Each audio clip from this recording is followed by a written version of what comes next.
Hello बच्चों, इस class में हम लोग पढ़ेंगे कंडक्टर्स और इंसुलेटर्स के बारे में। कंडक्टर्स क्या होते हैं और इनका नाम कंडक्टर्स कैसे पड़ा, इस सब के बारे में स्टडी करेंगे। और इंसुलेटर्स क्या होते हैं, कैसे वो इलेक्ट्रॉन्स जो हैं इंसुलेटर्स में जो है वो मूव नहीं कर पाते हैं और कंडक्टर्स में फ़्लो कर पाते हैं, ये सारा जो हम लोग पढ़ेंगे आज के टॉपिक में। तो आज का टॉपिक है हमारा कंडक्टर एंड इंसुलेटर।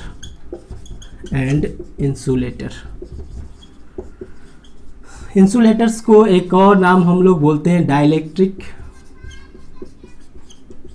या फिर नॉन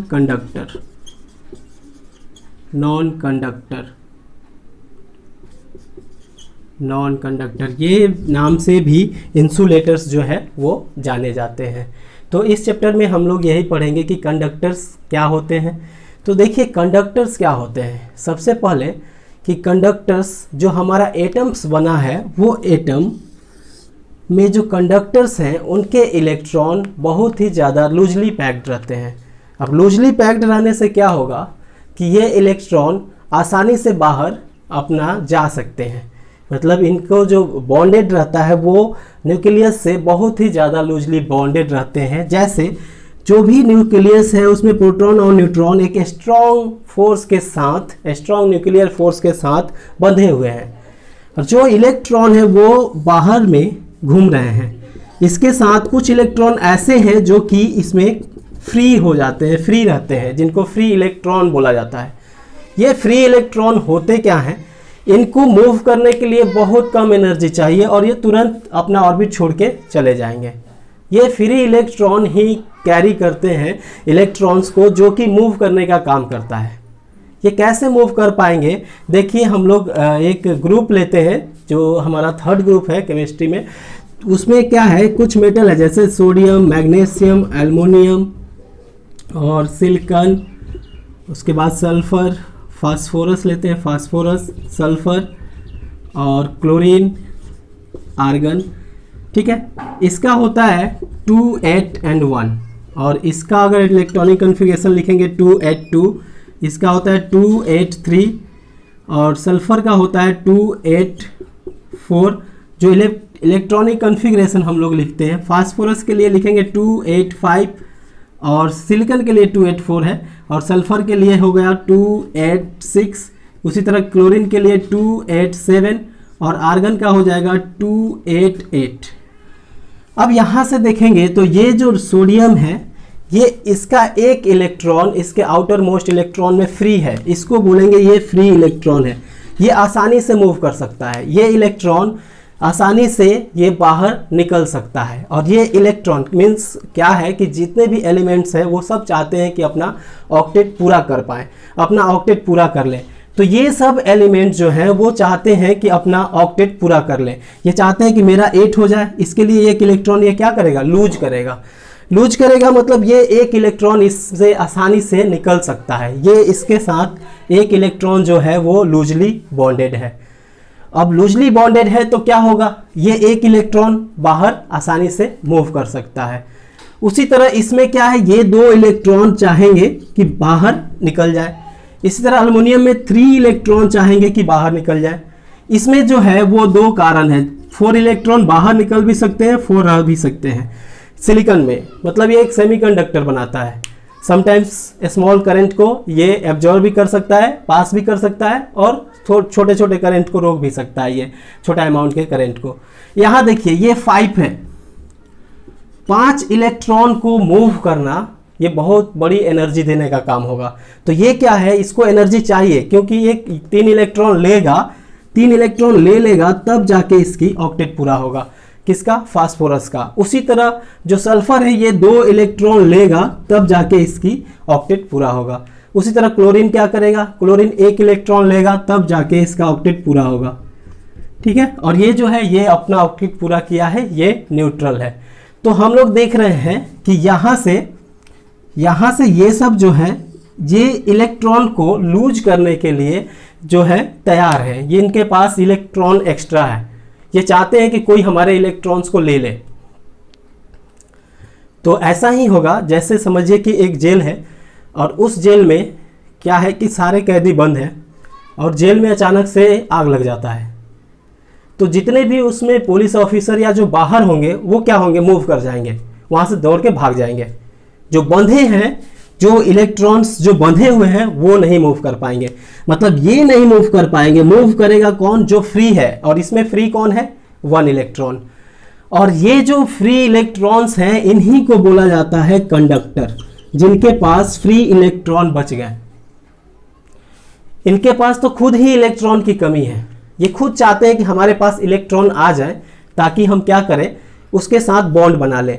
इनके पास खुद ही इलेक्ट्रॉन की कमी है, तो इसके पास जब फ्री इलेक्ट्रॉन है ही नहीं तो वो मूव नहीं करेंगे। इसीलिए हम लोग इसको नाम दे देते हैं अलग, इसका नाम दे देते हैं इंसुलेटर। अब रहा बात इसमें जो न्यूक्लियस है, ये तो क्या है कि स्ट्रॉन्ग फोर्स के कारण अट्रैक्ट कर रहा है अपने पार्टिकल्स को, ये सेंटर में बिल्कुल बंधा हुआ है। लेकिन ये इलेक्ट्रॉन भी इसके साथ चक्कर लगा रहे हैं, जो इसमें जो ऑक्टेट में 8 इलेक्ट्रॉन्स हैं वो चक्कर लगा रहे हैं, और ये 8 इलेक्ट्रॉन्स बाहर नहीं मूव कर पाएंगे।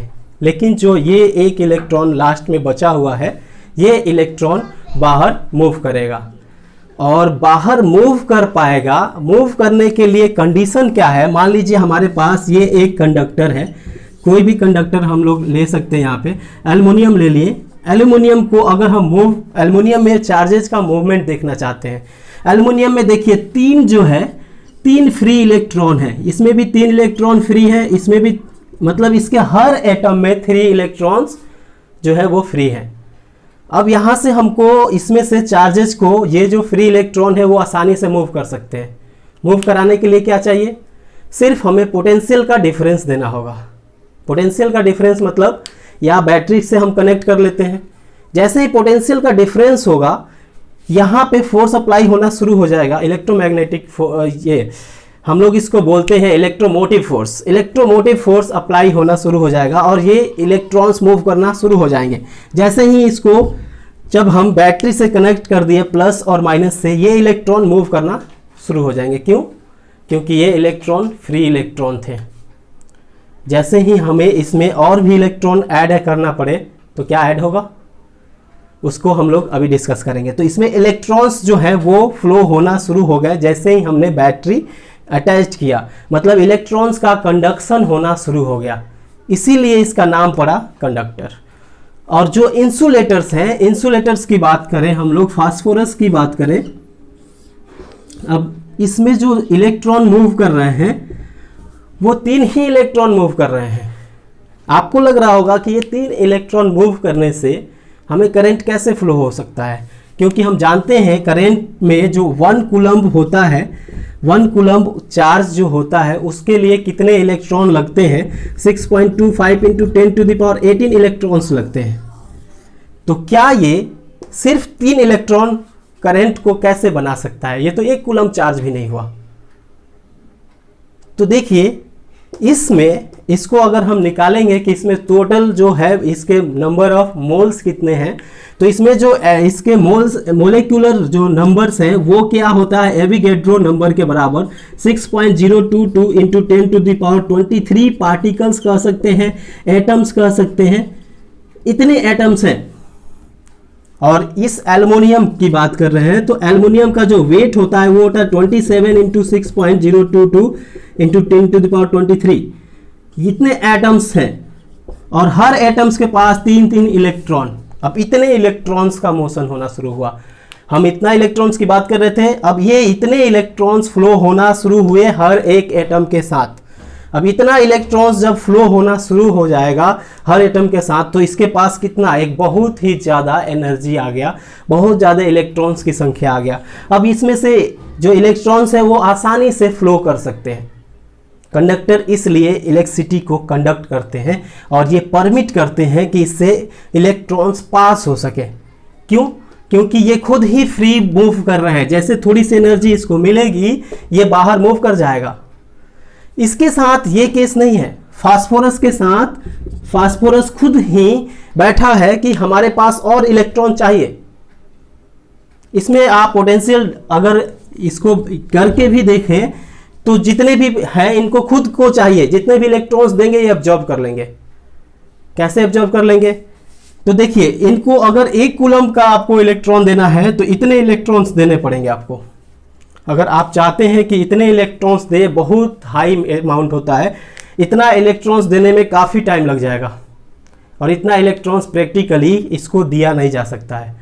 इतना इलेक्ट्रॉन्स लेने के बाद भी ये क्या होगा? एब्जॉर्ब हो जाएगा, क्योंकि इसके हर एटॉमिक में जो पार्टिकल्स हैं 6.022 इंटू 10⁻23 एटम्स इसमें भी है, और उसके बाद इसका एटॉमिक मास से मल्टीप्लाई कीजिए, कितना हाई इलेक्ट्रॉन्स की संख्या इसको अंदर जाएगी तब ये न्यूट्रल होगा। उसके बाद और इलेक्ट्रॉन देंगे तब इसमें से इलेक्ट्रॉन फ्लो होगा। मतलब ये कितना भी इलेक्ट्रॉन देंगे सबको ये एब्जॉर्ब कर लेगा, चाहे जितना भी इलेक्ट्रॉन्स दे रहे हैं वो सबको एब्जॉर्ब कर लेगा इंसुलेटर, मतलब पास ही नहीं होने देगा। रहा बात दूसरा, तो इसके बाद जो है ये 5 जो इलेक्ट्रॉन 6 इलेक्ट्रॉन लास्ट में ये बचे हैं, ये तो खुद ही चाहते हैं कि 3 हमारे पास आए ताकि हम ऑक्टेट पूरा कर लें। ये चाहता है कि 2 इलेक्ट्रॉन मिल जाए ताकि हम ऑक्टेट पूरा कर लें। तो इस तरह से जितने भी पार्टिकल्स हैं इसमें, जितने भी एटम्स हैं, वो सब चाहते हैं कि इलेक्ट्रॉन्स हमें मिले और हम अपना ऑक्टेट पूरा करें। मतलब इसके पास एब्जॉर्ब करने की कैपेसिटी काफ़ी है, जितना इलेक्ट्रॉन्स इसके साथ जाएगा वो सब एब्जॉर्ब हो जाएगा, फ्लो होने की तो बात ही नहीं होगी। तो इस कारण से इंसुलेटर्स चार्जेज को फ्लो नहीं करा पाते हैं। लेकिन यहाँ वो स्थिति नहीं था, यहाँ ऑलरेडी ज़्यादा इलेक्ट्रॉन्स है।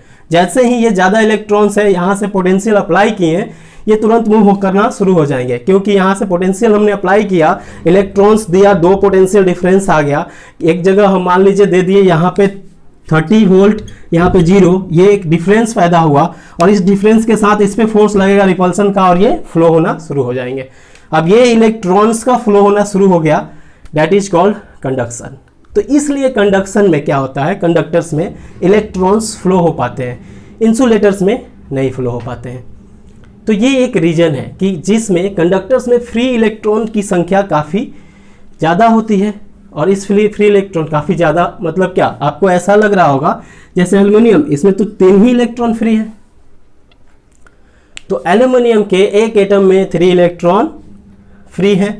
एल्युमिनियम के टोटल कितने एटम्स हुए और ये कितना बड़ा, कितना वेट है इस एल्युमिनियम का?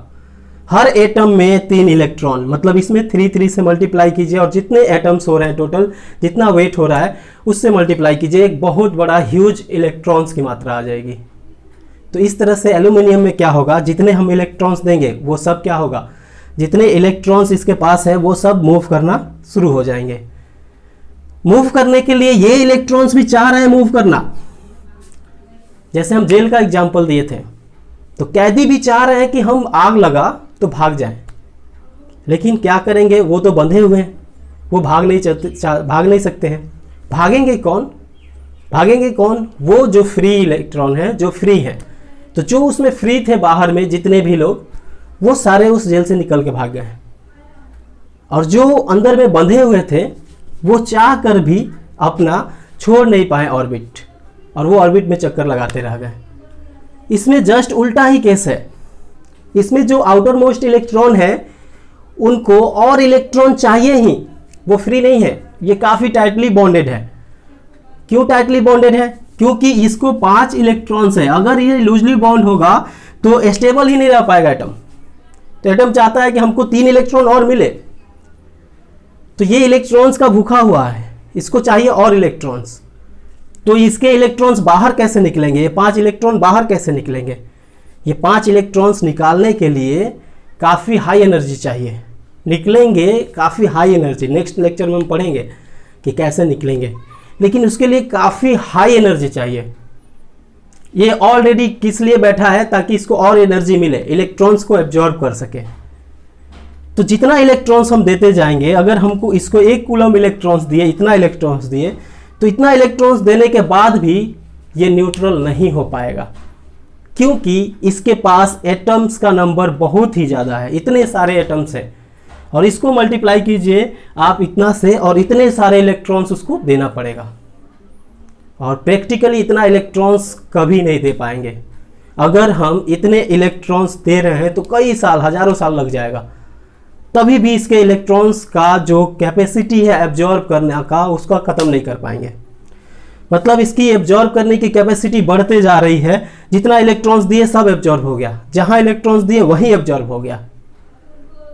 तो इलेक्ट्रॉन्स अगर एब्जॉर्ब होते जा रहा है तो क्या होगा, इलेक्ट्रॉन्स इसमें फ्लो नहीं होगा, और इस कारण से इलेक्ट्रॉन्स जो है इंसुलेटर में जो चार्जेज है वो फ्लो नहीं हो पाते हैं।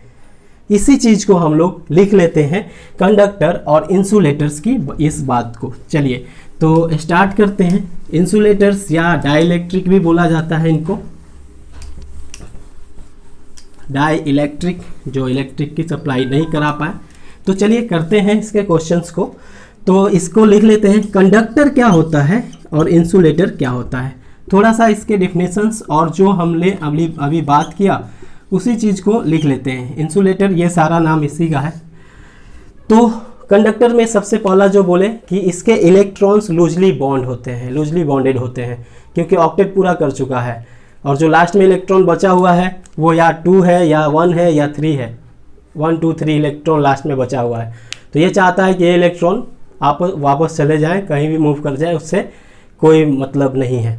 मतलब जो इसका न्यूक्लियस है उसके साथ वो उनका फोर्स बहुत कम है, बहुत लूजली बॉन्डेड है, वो आसानी से बाहर निकल सकता है। तो चलिए कंडक्टर्स के बारे में हम बताते हैं। तो कंडक्टर्स के लिखेंगे, इन कंडक्टर्स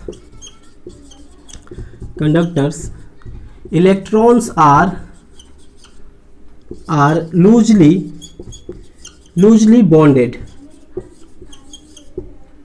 बहुत ही ज़्यादा लूजली बॉन्डेड रहते हैं ताकि ये आसानी से निकल जाते हैं। इसलिए यहाँ पे फ्री इलेक्ट्रॉन्स बहुत ज़्यादा हो जाते हैं। एक कोई भी एलिमेंट लेंगे उसमें अगर वो कंडक्टर्स है तो फ्री इलेक्ट्रॉन्स का मतलब है कि वहाँ पे एक्स्ट्रा इलेक्ट्रॉन्स जो हैं वही है फ्री इलेक्ट्रॉन्स। इसमें जो है इंसुलेटर्स में फ्री इलेक्ट्रॉन्स नहीं रहते हैं, और जो है इलेक्ट्रॉन्स पहले से उनको और इलेक्ट्रॉन्स चाहिए तो वो बांध के रखे हुए कि ये भी नहीं मूव करेंगे। तो इसमें क्या है कि जो फोर्स है वो काफ़ी हाई होता है अट्रैक्शन का। मीन्स लिख सकते हैं, इन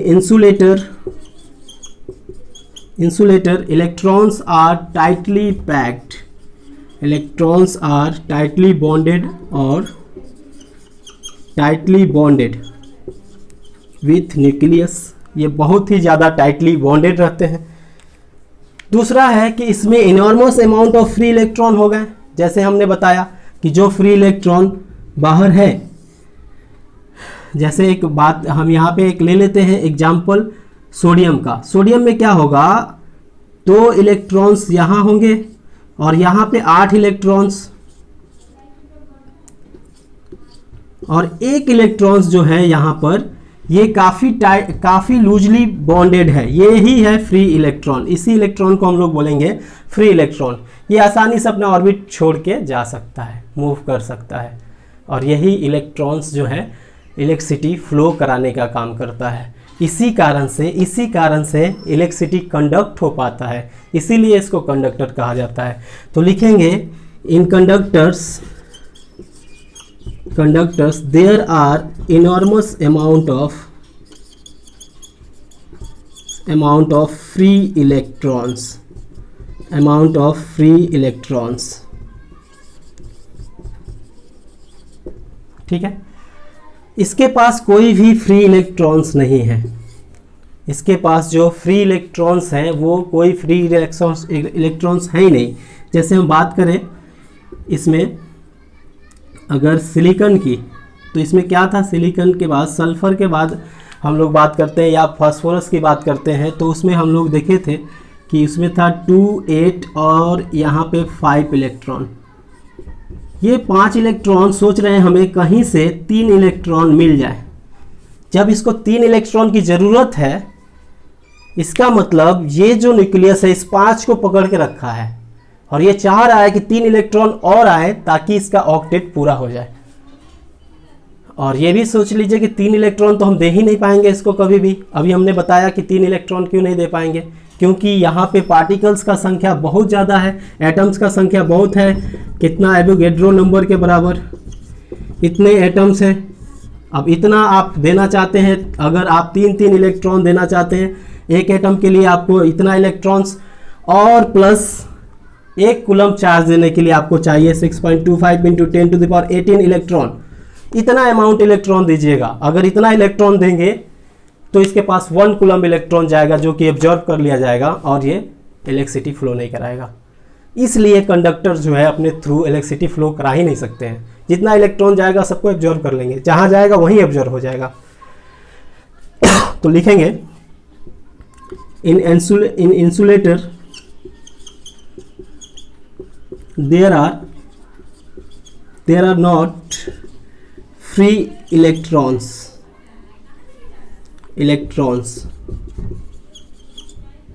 इसमें कोई फ्री इलेक्ट्रॉन्स नहीं होता है, इसीलिए इसमें कंडक्शन नहीं होता है, इसमें कंडक्शन हो पाता है। ठीक है, अब जो मोस्ट इंपॉर्टेंट पॉइंट है इसमें वो हम लोग पढ़ेंगे जो हमारे सिलेबस से है कि अगर किसी भी स्फेरिकल पार्ट है उसमें अगर कंडक्टर में अगर हम इलेक्ट्रॉन्स या चार्जेस को देते हैं तो वो चार्ज कहाँ जाएगा, वो चार्ज कहाँ पे स्टोर रहेगा, कहाँ वो जाएगा। तो देखिए इस चीज़ को हम लोग नोट में लिखेंगे। तो इसके बाद यही चीज़ हम लोग लिखते हैं, आप इसको लिखिए। अब हम इसको मिटाते हैं। तो चलिए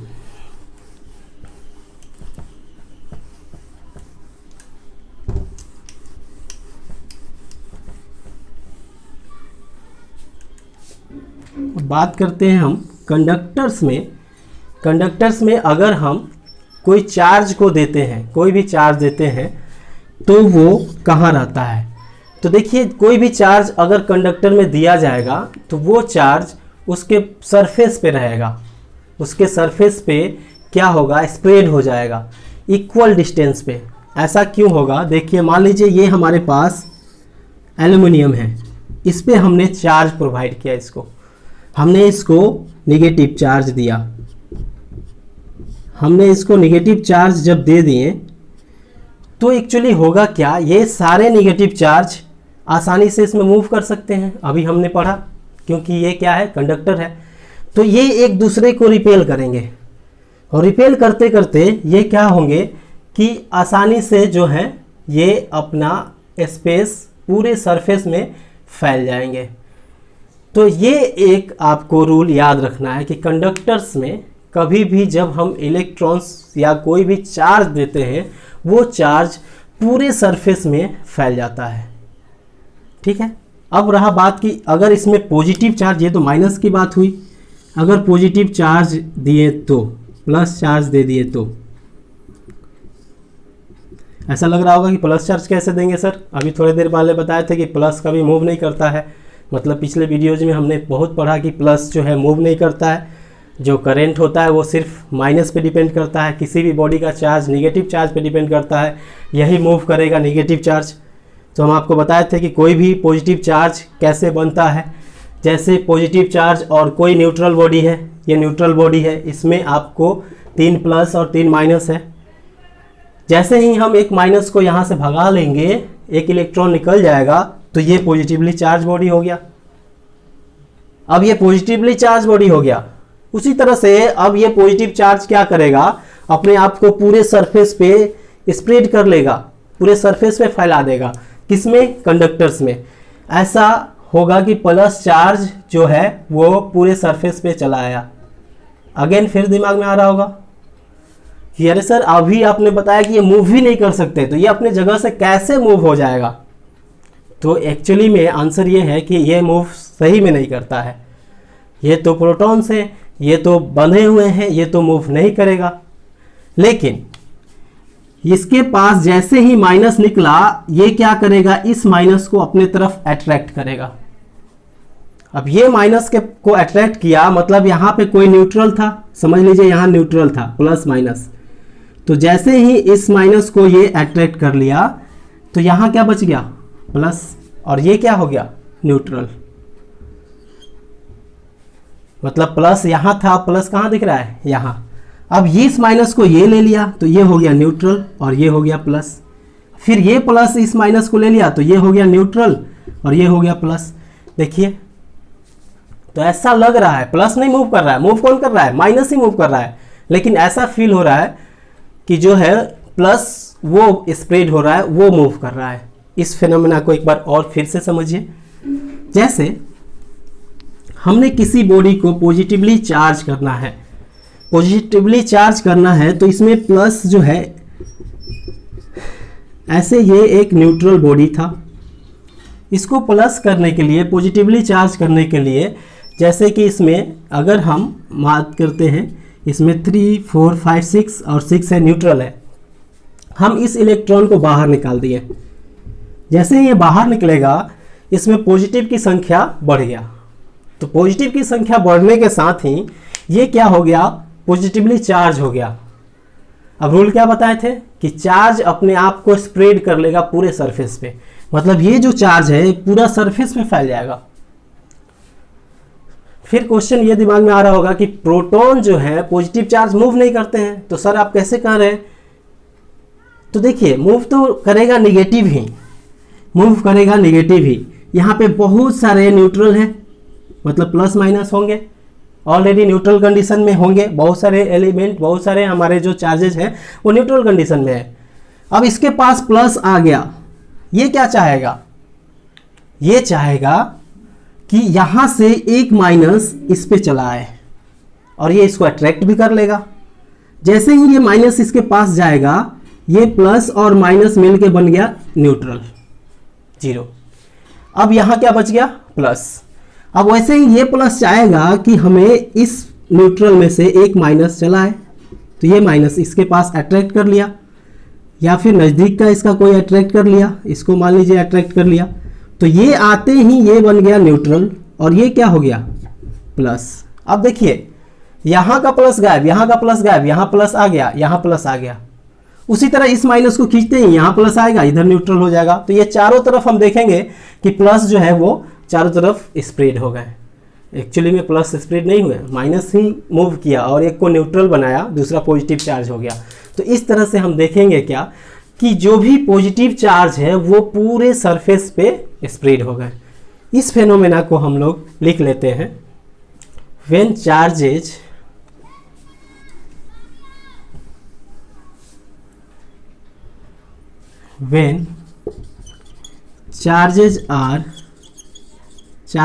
kept on conductor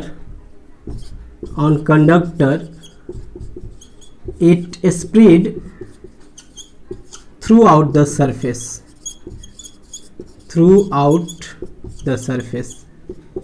ये पूरे सरफेस में फैल जाता है, चाहे उसको निगेटिव चार्ज दें या फिर पॉजिटिव चार्ज दें। ये जो है हम लोग इसमें क्या करते हैं, जैसे कि अभी जो बताया एग्जाम्पल, इसी को फिर से बता रहे हैं आपको। हमारे पास जो एल्युमिनियम है उसको 3 इलेक्ट्रॉन चाहिए, 3 इलेक्ट्रॉन इसके फ्री रहते हैं। एल्युमिनियम को अगर हम मान लें एल्युमिनियम न्यूट्रल कंडीशन में ऐसे हैं,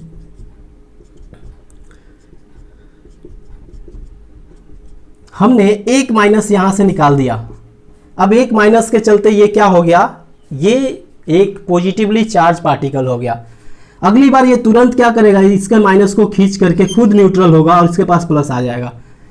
फिर ये क्या करेगा, इसके माइनस को खींच लिया और ये प्लस आ गया। तो इस तरह से प्लस जो है, बहुत सारे अगर इलेक्ट्रॉन निकले हैं तो बहुत सारे इलेक्ट्रॉन यहाँ से निकल गए हैं, तो बहुत सारे पॉजिटिव भी होंगे। अब ये बहुत सारे पॉजिटिव बहुत सारे इलेक्ट्रॉन्स को खींचेंगे अपने पास और अट्रैक्ट करेंगे, तो इधर से बहुत सारे प्लस खाली हो जाएंगे और इधर न्यूट्रल बनता चला जाएगा। तो इसी तरह थोड़ा देर के बाद देखेंगे कि प्लस जो है वो चारों तरफ पूरे सरफेस में क्या हो गया है, फैल गया है। ये रूल आपको याद रखना है। और नेगेटिव के लिए तो कोई बात ही नहीं है, नेगेटिव चार्ज करना है किसी बॉडी को तो कैसे हो जाएगा नेगेटिव चार्ज, इसमें एक इलेक्ट्रॉन को भर देंगे। कैसे, देखिए plus minus plus minus plus minus plus minus. ये एक न्यूट्रल बॉडी है, इसमें एक इलेक्ट्रॉन लाने की जरूरत है, बस एक इलेक्ट्रॉन लाए, इलेक्ट्रॉन की संख्या बढ़ गई, मतलब ये बॉडी हो गया negatively charge.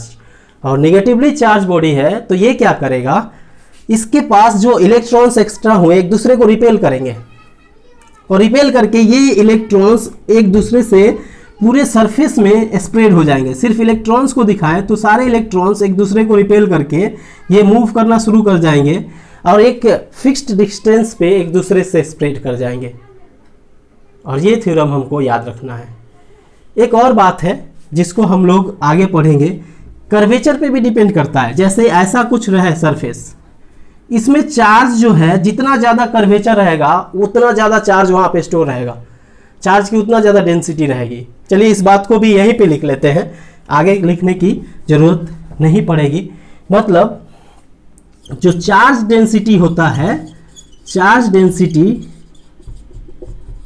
Is inversely proportional to, directly proportional to, जितना ज़्यादा कर्वेचर रहेगा, जैसे ये है कर्वेचर कम, ये कर्वेचर कम, ये सबसे ज़्यादा कर्वेचर, तो जितना ज़्यादा कर्वेचर रहेगा, रेडियस ऑफ कर्वेचर, उतना ही जगह पे चार्ज की डेंसिटी सबसे ज़्यादा रहेगी। जैसे अगर हम बात करें, हमारे पास एक ऐसा एलिमेंट है,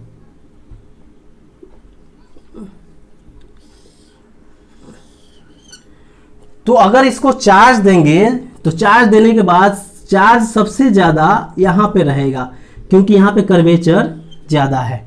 तो charge density is directly proportional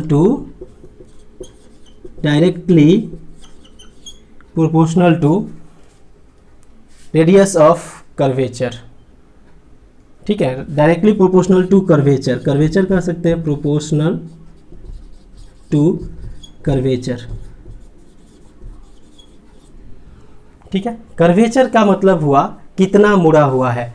जो पार्ट जितना ही ज़्यादा मुड़ा हुआ रहेगा उतना ही ज़्यादा, जैसे अगर हम एक पार्ट ऐसा बना दें तो यहाँ पे सबसे ज़्यादा चार्ज डेंसिटी रहेगा, बहुत सारे चार्ज यहाँ पे स्टोर रहेंगे।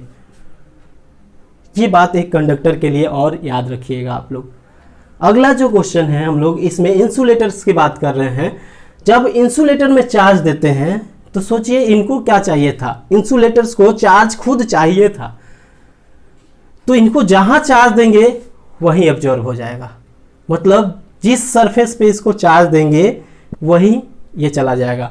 इसमें जो चार्ज रहेगा वो क्या होगा, पूरे सरफेस पे फैल जाएगा। एक बात और, अगर बॉडी हॉलो है, कोई हॉलो बॉडी है, तो उसके आउटर सरफेस पे चार्ज रहेगा। ये भी हम लोग इसके बाद लिखेंगे। इसमें अगर हॉलो बॉडी है या फिर कोई भी कंडक्टर है स्फेरिकल, तो उसके आउटर सरफेस पे चार्ज रहेगा, चार्ज अंदर नहीं जाएगा। ऐसा क्यों?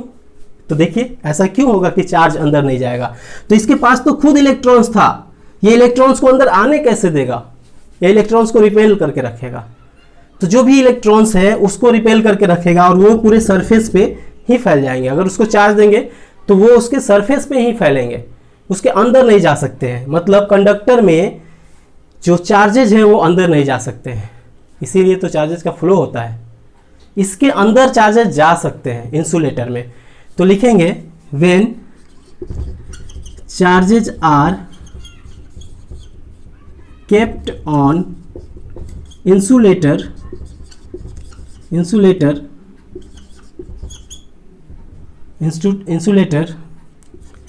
it reside on that place। मतलब इसमें क्या हो सकता है, चार्ज अंदर भी हो सकता है और बाहर भी हो सकता है। चार्ज में बी इनसाइड और आउटसाइड, में बी इनसाइड और outside of the surface, inside और ऑन द सरफेस।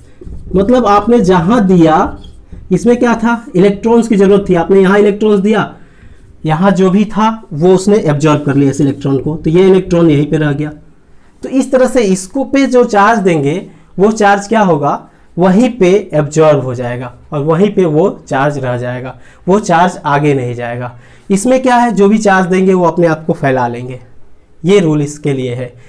एक और रूल है कि इसमें चार्ज जो है वो ऊपर ही रहेंगे। अगर स्फेरिकल सरफेस है कोई भी, तो चार्ज जो है वो उसके चारों तरफ रहेंगे, सरफेस के ऊपर ही, इसके अंदर नहीं रह सकते, क्योंकि इलेक्ट्रॉन्स उसको रिपेल कर देगा।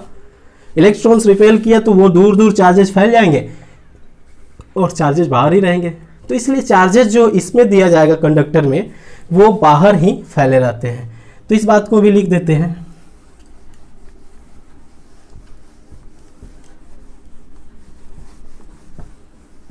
और सब जगह अगर स्फेरिकल है तो इक्वल डिस्ट्रीब्यूटेड रहते हैं। अभी आपको बताए हम कि कर्वेचर ज़्यादा रहेगा, तो इसमें तो कर्वेचर ज़्यादा है ही नहीं कहीं, सब जगह का एक ही कर्वेचर है, तो इसमें चार्जेस जो भी फैलेंगे, जो भी चार्ज देंगे हम लोग, वो इक्वली डिस्ट्रीब्यूट हो जाएंगे, इक्वली डिस्ट्रीब्यूट हो जाएंगे। ठीक है। अब किसी बच्चे को लग रहा सर आपने कहा कि निगेटिव, निगेटिव तो दे रहे थे, तो इसको क्या हो रहा था, माइनस दे रहे थे। अभी हमने बात किया ना कि अगर माइनस देंगे तो इसमें इलेक्ट्रॉन ऑलरेडी फ्री है, वो इसको क्या करेंगे, रिपेल करेंगे। एक्चुअली देखिए ये इलेक्ट्रॉन दिए, इस पे ये इलेक्ट्रॉन रिपल्सन लगा रहा है, ये भी इलेक्ट्रॉन, ये इलेक्ट्रॉन, ये इलेक्ट्रॉन, सब जब इसको धक्का लगा रहे हैं तो ये कहाँ बाहर मूव करना चाहेगा, फिर ये इलेक्ट्रॉन भी इसको बाहर मूव कराना चाह रहा है, ये भी, इस पे भी सबका फोर्स लग रहा है, तो सारे इलेक्ट्रॉन क्या चाह रहे हैं, बाहर, इसीलिए कहाँ है, आउटर सरफेस पे। इसमें भी क्या हो रहा है, सारे प्रोटॉन मिलके इस पॉजिटिव चार्ज को बाहर निकालना चाहते हैं। जैसे इस पे सबका फोर्स लगा, ये बाहर जाना चाहता है, फिर इस पे भी सबका लगा, ये भी बाहर जाना चाहता है। तो इसलिए ये क्या होता है कि जब इस पे चार्ज दे देते हैं तो ये इसके आउटर सरफेस पे रहते हैं, अंदर नहीं जा पाते हैं। एक बार से इस बात को फिर से सुनिए, जैसे ही निगेटिव चार्ज दे देते हैं इस पे, तो सब निगेटिव चार्ज एक दूसरे पे फोर्स लगाते हैं, सबको बाहर ढकेलना चाहते हैं। तो बाहर ढकेलना चाह रहे हैं तो बाहर फैलेगा, मतलब आउटर सरफेस पर रहेगा जो चार्ज रहेगा, अंदर तो चार्ज आएगा ही नहीं। इसीलिए इसमें जो भी चार्जेस रहते हैं वो आउटर सरफेस पे रहते हैं कंडक्टर में। इसमें क्या है, जहां चार्ज को दिए वहां एब्जॉर्ब करने की कैपेसिटी, अट्रैक्ट कर लिया गया, वही चार्ज अट्रैक्ट हो गया, और वो चार्ज जहां दिए वहां से आगे मूव नहीं किया। अगर हमने इसको प्लस चार्ज दे दिया यहाँ पे, तो प्लस चार्ज यहीं रह जाएगा, ये प्लस चार्ज यहाँ से ज़्यादा मूव नहीं कर पाएगा, क्योंकि यहाँ पे ये मूव करने के लिए अभी हमने बताया था कि कितने भी चार्ज दे दें इसकी भूख खत्म नहीं होगी, इसके पास जो है चार्जेस की कैपेसिटी है और लेने की। तो इसीलिए इसमें चार्ज जहाँ देंगे उसी सरफेस पे रहेगा, इसीलिए यहाँ पे लिख दिए हैं। लेकिन इस पे चार्ज क्या रहेगा, आउटर सरफेस। तो इस बात को लिख लीजिए, इन conductor charges are always reside on outer surface of the conductor। जो भी कंडक्टर है उसके आउटर सरफेस पे इस पे चार्जेज रहते हैं। इंसुलेटर पे क्या होते हैं, चार्जेज अंदर भी जा सकते हैं और बाहर भी, जहाँ छोड़ दिया हमने वहीं पे चार्जेज रह जाएंगे। ठीक है, तो ये कंडीशंस है कंडक्टर और इंसुलेटर्स का। इसलिए इंसुलेटर्स को हम लोग डाइलेक्ट्रिक बोलते हैं, और ये क्या करते हैं, करंट को फ्लो नहीं करा पाते हैं। जैसे अगर हम बात करें इस कंडक्टर और इंसुलेटर्स की, तो कंडक्टर हमारे जनरल लाइफ में भी इस कंडक्टर का बहुत ही ज़्यादा देखने को मिलता है। जैसे आप कंघी करते हैं, वो हम लोग मेथड्स ऑफ चार्जिंग में भी पढ़ेंगे। कंघी करते हैं तो कंघी पे क्या होते हैं, इलेक्ट्रॉन्स जमा हो जाते हैं। अब वो इलेक्ट्रॉन्स हम जैसे ही किसी पेपर के पास लेके जाते हैं, तो उस पेपर में क्या होता है, देखिए पेपर के क्या करता है, वो पेपर के पास ले जाने के पास वो अपोजिट नेचर के चार्ज को अपने तरफ खींच लेता है। जैसे ये नेगेटिव है तो प्लस को अपने तरफ खींचता है, और इसी कारण से पेपर आके इससे अटैच हो जाता है। ये चीज़ क्यों हुआ, क्योंकि चार्ज यहाँ पे फॉर्म हुआ, वो फॉर्म हुआ था फ्रिक्शन के कारण। फ्रिक्शन नहीं रहेगा, मतलब हम अगर बाल गीला करके आए और फिर अपने बाल को अपने कंघी से ये किए और फिर सटाएंगे, वो पेपर को नहीं सटेगा, पेपर उसको अट्रैक्ट नहीं कर पाएगा। वो ऐसा इसलिए क्योंकि हमारे बाल में फ्रिक्शन था ही नहीं। चार्जेज रब करने से इसके सरफेस पे आ जाते हैं।